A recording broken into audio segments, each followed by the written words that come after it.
transformó al mundo. Antes de que las naciones temblaran ante el rugido de Babilonia, antes de que los ejércitos de Nabucodonosor marcharan como tormentas devastadoras sobre la tierra, hubo un hombre que se atrevió a hacer la pregunta que ningún mortal debería formular. ¿Por qué permite Dios que la injusticia prevalezca?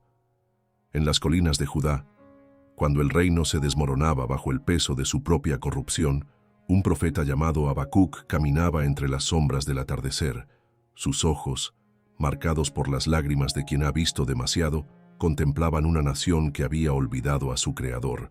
Era el año 605 a.C. y el mundo estaba a punto de cambiar para siempre. En Jerusalén los mercaderes mentían en el mercado. Sus balanzas trucadas brillaban bajo el sol, robando a viudas y huérfanos. En los atrios del templo, los jueces vendían sentencias al mejor postor. La casa de oración se había convertido en un mercado de corrupción. Los sacerdotes profanaban el altar sagrado, quemando incienso a Baal, mientras el humo negro se alzaba como una afrenta al cielo. «¿Hasta cuándo, oh Señor?», murmuró Habacuc alzando sus manos temblorosas hacia un cielo que parecía de bronce. El viento nocturno traía consigo los lamentos de viudas despojadas, niños vendidos como esclavos para pagar deudas inventadas y ancianos abandonados en las calles, mientras los poderosos se enriquecían con su miseria. Habacuc no era un profeta común. No anunciaba solo esperanza como Isaías, ni lloraba como Jeremías. Él cuestionaba. Él demandaba explicaciones al Dios que había separado la luz de las tinieblas. Su pasión por la justicia era más fuerte que el temor a la blasfemia. Aquella noche, mientras las estrellas eran testigos silenciosos, mientras perros callejeros peleaban por las sobras y madres lloraban hijos perdidos en guerras injustas, Habacuc tomó una decisión que resonaría por los siglos. Se dirigió hacia la torre de vigilancia en las afueras de Jerusalén, esa antigua estructura de piedra gastada por el tiempo, testigo de invasiones y de la lenta decadencia moral de la ciudad santa. Subió la colina, cada paso marcado por la desesperación de quien ha perdido toda explicación racional al sufrimiento. Las luces de la ciudad parpadeaban a sus espaldas y en cada ventana imaginaba otra injusticia germinando en la oscuridad del corazón humano. En la cima, la luna iluminaba Judá como un manto plateado. Habacuc levantó sus brazos y gritó con voz que despertó a los cuervos y espantó a los murciélagos. «¡Oh Señor! ¿Hasta cuándo clamaré? Y no oirás. Gritaré violencia, y no salvarás». No era la queja de un hombre débil.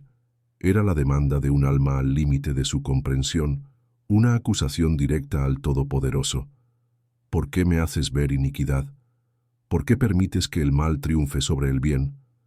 Sus lágrimas corrían como ríos de plata bajo la luz de la luna. Cada gota llevaba el dolor de 1000 injusticias. El silencio que siguió era ensordecedor. Las hojas dejaron de moverse, los grillos callaron. Incluso el murmullo distante de Jerusalén se apagó. Habacuc sintió que el universo entero contenía la respiración. Y entonces, la presencia divina descendió. No fue un trueno, no fue un susurro. Fue una voz que no entró por sus oídos, sino que se grabó directamente en su alma con letras de fuego eterno. Voz de Dios, profunda, solemne.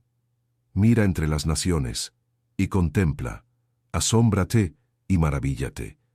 Porque haré una obra en vuestros días, que aun cuando se os contare, no la creeréis. Habacuc quedó sobrecogido. ¿Qué obra podría ser tan extraordinaria que desafiaría la fe misma? Entonces la voz continuó. Voz de Dios. He aquí, yo levanto a los caldeos, nación cruel y presurosa, que camina por la anchura de la tierra para poseer las habitaciones ajenas. Los caldeos, los babilonios. Habacuc conocía su fama. Una civilización feroz que había devorado al imperio asirio como una serpiente traga a su presa. Bajo Nabucodonosor serían martillo de naciones y juicio para Judá. Pero Habacuc no entendía. ¿Cómo podía un Dios santo, usar a una nación más malvada que Judá para traer juicio? ¿Cómo podía la justicia venir a través de la brutalidad? El profeta volvió a hablar. ¿Por qué callas cuando destruye el impío al más justo que él? Harás callar a los hombres como a los peces del mar. Dejarás que el poderoso capture a otros con anzuelo y red y se gloríe en su fuerza. Pero ahora, Habacuc no desciende de la torre, permanece en ella. Decide esperar la respuesta de Dios, como un centinela espera el amanecer. Sobre mi guarda estaré y velaré, para ver lo que Dios me dirá, y qué responderé tocante a mi queja. Y entonces, la respuesta llegó, voz de Dios, firme, inquebrantable. Escribe la visión, y declárala en tablas, para que corra el que la lea. Aunque la visión tardare, espérala, porque sin duda vendrá, no tardará. He aquí, aquel cuya alma no es recta se enorgullece, mas el justo, por su fe vivirá. Con esas palabras, el corazón de Habacuc cambió para siempre. Comprendió que la justicia de Dios no siempre es inmediata, pero siempre es perfecta, que el orgullo del malvado tiene fecha de caducidad y que la fe es el ancla del justo en medio de la tormenta. Habacuc comenzó a alabar en medio del juicio anunciado. Su oración final se convirtió en uno de los himnos más poderosos de la historia. Aunque la higuera no florezca, ni en las vides haya fruto, aunque falte el producto del olivo, y los campos no den mantenimiento, aunque las ovejas sean quitadas de la majada, y no haya vacas en los corrales, con todo, yo me alegraré en Jehová, y me gozaré en el Dios de mi salvación. Ese es el poder de la fe, la certeza de que, aunque todo lo visible se derrumbe, el Dios invisible sigue reinando. El diálogo de Habacuc con el Altísimo cambió para siempre la manera en que entendemos el sufrimiento y la soberanía de Dios. Su pregunta fue la nuestra, y su respuesta puede ser también la nuestra, porque el justo, por su fe,